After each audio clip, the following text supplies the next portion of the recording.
But the dimensions of its threat have loomed large on the horizon for many years. Whatever our hopes may be for the future, for reducing this threat or living with it, there's no escaping either the gravity or the totality of its challenge to our survival and to our security. A challenge that confronts us in unaccustomed ways in every sphere of human activity. This is important work. It has made a real difference in the lives of our people.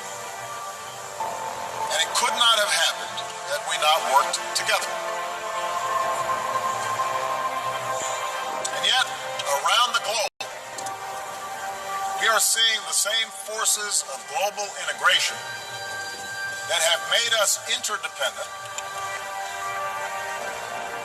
also expose deep fault lines in the existing international order. The president-elect is coming into office at a moment when there are upheavals in many parts of the world simultaneously. You have India, Pakistan, you have the jihadist movement. So he can't really say there is one problem that is the most important one. But he can give a new impetus to American foreign policy, partly because the reception of him is so extraordinary around the world. I think his task will be to develop an overall strategy for America in this period when really a new world order can be created. It's a great opportunity. It isn't just a crisis. We see it in the headlines every day. Around the world, refugees flow across borders in flight from brutal conflict. Financial disruptions continue to weigh upon our workers and entire communities. Across vast swaths of the Middle East, basic security, basic order has broken down. It would be a serious mistake for the United States to abandon our responsibilities or cede the mantle of leadership for global peace and security. There is very grave danger that an announced need for increased security will be seized upon by those anxious to expand its meaning to the very limits of official censorship and concealment. That I do not intend to permit to the extent that it's in my control. We see too many governments muzzling journalists and quashing dissent and censoring the flow of information. Terrorist networks use social media to prey on the minds of our youth, endangering open societies.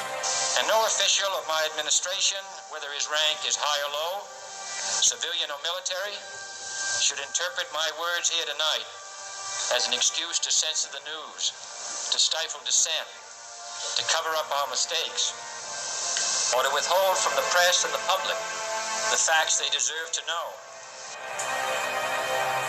Powerful nations contest the constraints placed on them by international law. We have before us the opportunity to forge for ourselves and for future generations a new world order, a world where the rule of law, not the law of the jungle, governs the conduct of nations. By international law. In order to move forward, though, we do have to acknowledge that the existing path to global integration requires a course correction by international law. Alternative visions of the world have pressed forward, both in the wealthiest countries and in the poorest. Religious fundamentalism, the politics of ethnicity or tribe or sect, aggressive nationalism, crude populism, sometimes from the far left but more often from the far right, which seeks to restore what they believe was a better, simpler age free of outside contamination. For we are opposed around the world by a monolithic and ruthless conspiracy that relies primarily on covert means for expanding its sphere of influence, on infiltration instead of invasion, on subversion instead of elections, on intimidation instead of free choice. It is a system which has conscripted vast human and material resources into the building of a tightly knit, highly efficient machine that combines military, diplomatic, intelligence, economic, scientific, and political operations. Its preparations are concealed, not published. Its mistakes are buried, not headlined. Its dissenters are silenced, not praised. No expenditure is questioned. No secret is revealed. So the answer cannot be a simple rejection of global integration. Instead, we must work together to make sure the benefits of such integration are broadly shared, and that the disruptions, economic, political, and cultural, that are caused by integration are squarely addressed. Today, no war has been declared, and however fierce the struggle may be, it may never be declared in the traditional fashion. Our way of life is under attack. Those who make themselves our enemy are advancing around the globe. The survival of our friends is in danger, and yet no war has been declared.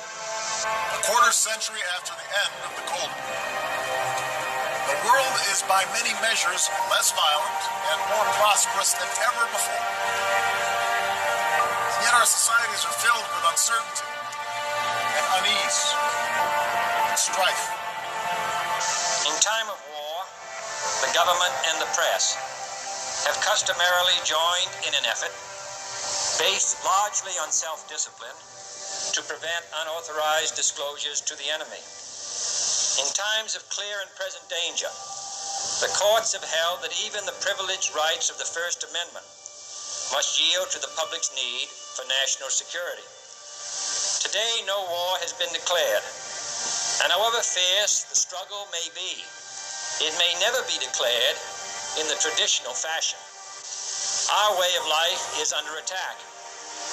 Despite enormous progress, as people lose trust in institutions, governing becomes more difficult, and tensions between nations become more quick to surface.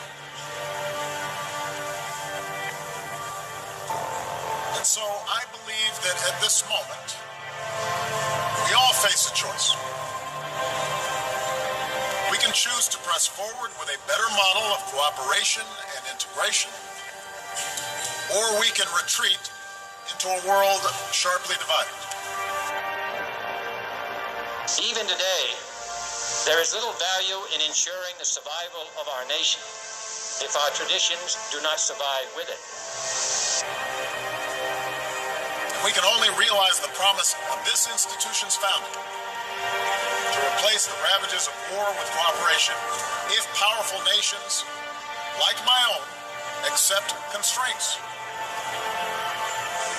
When we are successful, and we will be, we have a real chance at this new world order, an order in which a credible United Nations can use its peacekeeping role to fulfill the promise and vision of the UN's founders.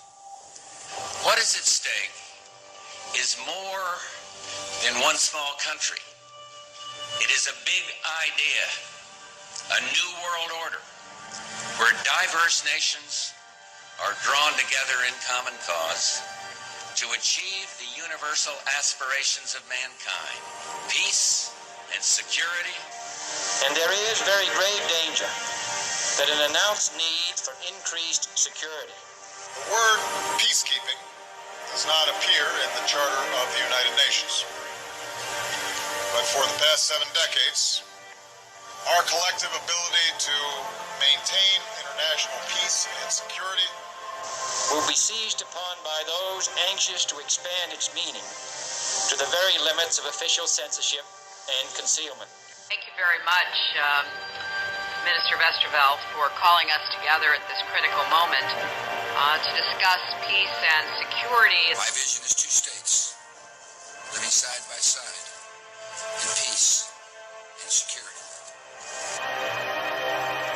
I want to talk about our common responsibilities in the face of a common danger. The events of recent weeks may have helped to illuminate that challenge for some, but the dimensions of its threat have loomed large on the horizon for many years. Whatever our hopes may be for the future, for reducing this threat or living with it, there is no escaping either the gravity or the totality of its challenge to our survival and to our security. A challenge that confronts us in unaccustomed ways in every sphere of human activity. Sometimes I'm criticized in my own country for professing a belief in international norms and multilateral institutions, but I am convinced that in the long run, giving up some freedom of action, not giving up our ability to protect ourselves or pursue our core interests, but binding ourselves to international rules over the long term enhances our security. Our way of life is under We are attack. all stakeholders in this international system, and it calls upon all of us to invest in the success of institutions to which we belong. And the good news is that many nations have shown what kind of progress is possible when we make those commitments. Consider what we accomplished here over the past few years. The very word secrecy is repugnant in a free and open society. And we are, as a people, inherently and historically opposed to secret societies, to secret oaths, and to secret proceedings. We decided long ago that the dangers of excessive and unwarranted concealment of pertinent facts far outweighed the dangers which are cited to justify it.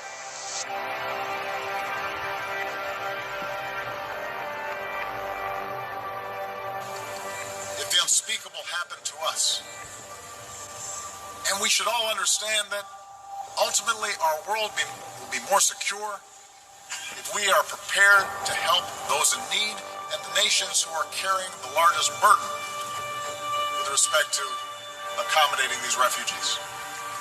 If the unspeakable happened to us, there are a lot of nations right now that are doing the right thing. But many nations, particularly those blessed with wealth, benefits of geography, they can do more to offer a hand. Time and again, human beings have believed that they finally arrived at a period of enlightenment, only to repeat then cycles of conflict and suffering. And to recognize that I can best serve my own people.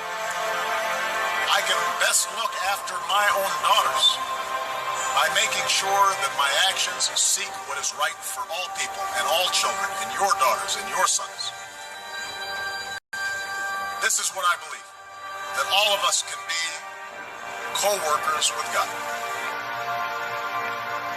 Pope Francis is to take part in the final meeting of the World Day of Prayer for Peace when he travels to Assisi on Tuesday, the 20th of September.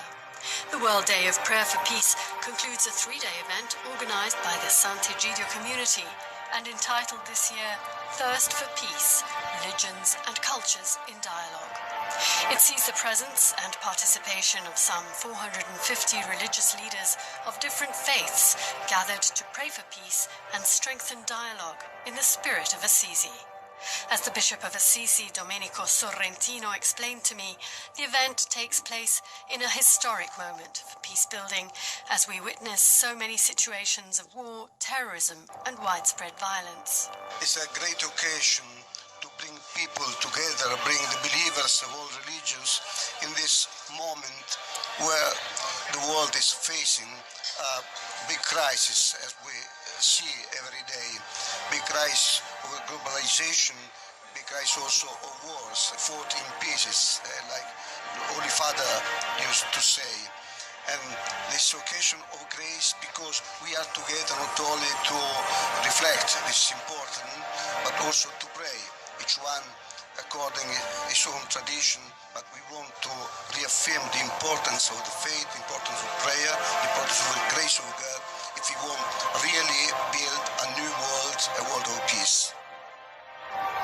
But the dimensions of its threat have loomed large on the horizon for many years. There is no escaping either the gravity or the totality of its challenge to our survival. It is a system which has conscripted vast human and material resources. Basic security, basic order has broken down. It sees the presence and participation of some 450 religious leaders of different faiths gathered to pray for peace and strengthen dialogue. This is important work. We are all stakeholders in this international system. Time and again, human beings have believed that they finally arrived at a period of enlightenment. This is what I believe, that all of us can be co-workers with God.